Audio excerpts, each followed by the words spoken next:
खीर कब रखनी है, कितने बजे रखनी है, और शरद पूर्णिमा के दिन खीर बनाने की विधि क्या होती है, और इस खीर को हमें रात में ही खाना है या सुबह खाना है, ये सारी अद्भुत जानकारी आपको इस वीडियो में हम देने वाले हैं। पर सबसे पहले हम आपसे कहेंगे कि आप हमारे चैनल को सब्सक्राइब कर दें।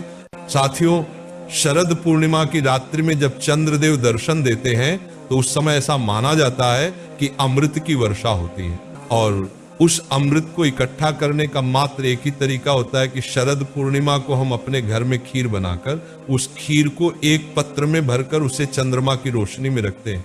फिर इस खीर के अंदर अपने आप ही अमृत वाले गुण आ जाते हैं, और इस खीर को फिर जो भी खाते हैं उनके शरीर में कोई भी रोग और बीमारी होती है तो वह दूर हो जाती है, उस व्यक्ति के जीवन में उसको सफलता मिलना भी शुरू हो जाती है। इसलिए साथियों, इस खीर को बनाने की विधि सही होनी चाहिए और इस खीर को रखने का समय भी सही होना चाहिए। इन दोनों ही बातों का आपको विशेष रूप से ध्यान रखना है। अगर आप लोग भी शरद पूर्णिमा के दिन अपने घर की छत पर या चंद्रमा की रोशनी में ही रखने वाले हैं तो साथियों, अब हम सबसे पहले ये जानते हैं कि ये खीर आखिर आपको बनाने किस चीज की है। तो देखिए, शरद पूर्णिमा के दिन जो खीर बनाई जाती है वह चावल की बनाई जाती है, और इसमें शुद्ध देसी गाय के दूध का इस्तेमाल किया जाता है, और इस खीर के अंदर आप चाहे तो शक्कर या गुड़ का प्रयोग भी कर सकते हैं। इसके अलावा लौंग, इलायची, केसर, बादाम, जो भी आप अलग से डालना चाहे वो डाल सकते हैं। और खीर को बनाते समय शुद्धता का विशेष रूप से ध्यान रखना, क्योंकि इस खीर का भोग हम पहले भगवान को भी लगने वाले हैं। अब यहाँ पर प्रश्न ये आता है कि अगर हमें गाय का दूध ना मिले तो क्या हम भैंस के दूध से खीर को बना सकते हैं? तो इसका जवाब है नहीं मेरे प्रिय साथियों। देखिए, आजकल आपके घर के आसपास डेयरियां खुल गई हैं और उन डेयरी पर आपको गाय का दूध आराम से मिल जाता है। इसलिए आप गाय के दूध से ही इस खीर को बनाएं, क्योंकि भगवान को गाय का दूध ही प्रिय होता है। तो महाराज, इसकी कलर की दूध आराम से बेअन दर्जे बढ़ रही है।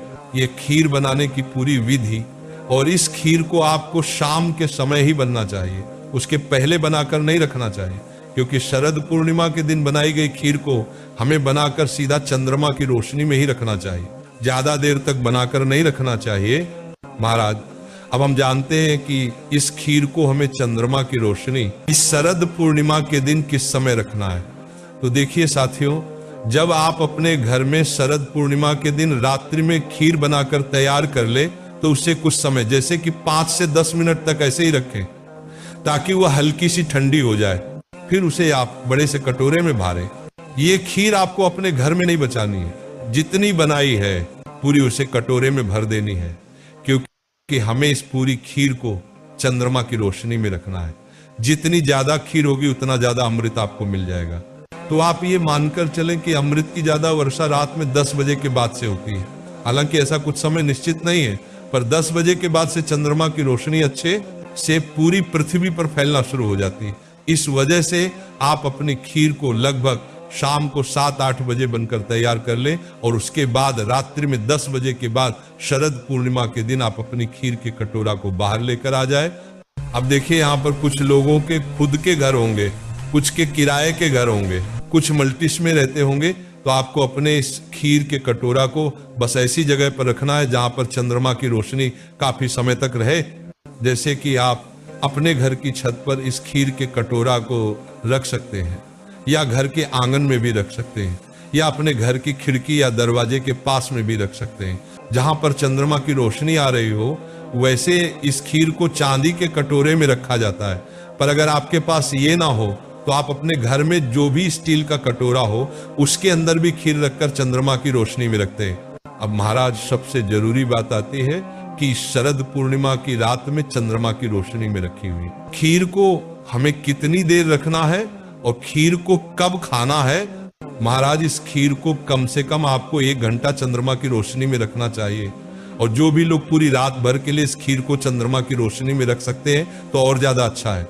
और जब आप इस खीर को चंद्रमा की रोशनी में रखें तो खुले में आपको नहीं रखना है। इस खीर के कटोरे के ऊपर आप पतला सा जाली वाला कपड़ा ढाक दे, या कुछ ऐसी व्यवस्था करें जिससे कि चंद्रमा की रोशनी खीर के अंदर जा सके, क्योंकि जाली वाले कपड़े के बीच से आराम से चंद्रमा की रोशनी खीर तक पहुंच जाएगी। क्योंकि अगर अपने खुले में खीर रख दी तो बिल्ली उस खीर को खा जाएगी और फिर आप इस खीर का सेवन नहीं कर पाएंगे।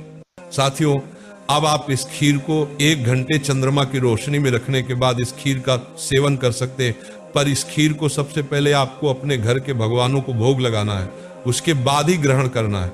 और जो लोग पूरी रात भर के लिए इस खीर को चंद्रमा की रोशनी में रखने वाले हैं, वह सुबह उठकर स्नान करके इसका भोग भगवान को लगाकर फिर इसे ग्रहण करेंगे और फिर इस खीर के साथ में आप अमृत को भी ग्रहण कर लेंगे। अगर आपको ऐसा डर लगता है कि आप जब इस खीर को चंद्रमा की रोशनी में रखेंगे तो बिल्ली इसे खा जाएगी, तो आप ऐसा करें कि आप मात्र 1 घंटे के लिए चंद्रमा की रोशनी में शरद पूर्णिमा के दिन बैठे और अपने सामने खीर को रख ले और उसकी सुरक्षा करते रहे, क्योंकि इस दिन शरद पूर्णिमा के दिन रात्रि में हमें चंद्रमा की रोशनी में जरूर बैठना चाहिए। इससे हमारे शरीर में जो भी परेशानियां होती है वह ठीक हो जाती है। तो आप इस तरीके से अपनी खीर को सुरक्षित चंद्रमा की रोशनी में रखकर इसको ग्रहण कर सकते हैं और इस खीर को आप अपने घर के सभी सदस्यों को जरूर खिलाएगा। साथियों, अब हम आशा करते हैं कि आपको आपके सभी प्रश्नों का सही उत्तर मिल गया होगा। अगर अभी भी आपके मन में कोई ऐसा प्रश्न है इस शरद पूर्णिमा को लेकर जिसका आपको जवाब नहीं मिला है, तो आप हमसे कमेंट करके पूछ सकते हैं। और आप हमारी ये वीडियो कहां से देख रहे हैं कमेंट में जरूर बताएं। राधे राधे मेरे प्रिय साथियों।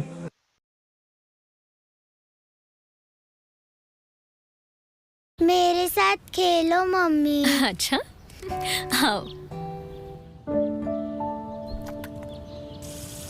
आटे बाटे दही चटाके, मम्मा लाई प्यार से बना के। संतूर हैंड वॉश जो रखे हाथों को सॉफ्ट, अब हर स्पर्श में कोमलता।